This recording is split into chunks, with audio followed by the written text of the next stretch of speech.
আলাইকুম এভরিওয়ান। এই দেখেন আপনাদের ভাইয়া রান্না করছে।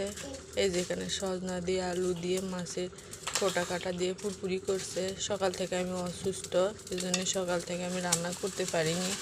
আজকে গাড়ি নিয়ে যেতে পারিনি, হঠাৎ করে পেটের ব্যথা, একবারে সেই ব্যথা সহ্য করার মতো না পেরে আমি শুয়েছিলাম। ও এসে দেখি রান্না করতেছে। সকাল থেকে খাওয়া দাওয়া করিনি, না পেরে পাড়াপাড়ি করে দিয়ে পুরপুরিটা করছে যাতে আমি ভাতটা খাইতে পারি।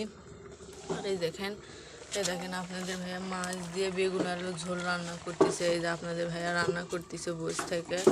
এরকম ভাগ্য সবার হয় না। আমার কপালা, আমি যে স্বামীর হাতে রান্না খাইতে পারতেছি অসুস্থ অবস্থায়, এটার জন্য আমি আলহামদুলিল্লাহ আল্লাহর কাছে লাখ লাখ শুকরিয়া। আমার ভিডিওটি যদি ভালো লাগে অবশ্যই একটা লাইক, একটা কমেন্ট, সাবস্ক্রাইব করে আমাদের পাশে। রান্নাটি আপনাদের ভাইয়া আজকে আপনাদের ভাইয়ের হাতের রান্না দেখলেন, অবশ্যই আপনারা আমার লং ভিডিও দেখবেন, আপনারা আমার পাশে থাকবেন।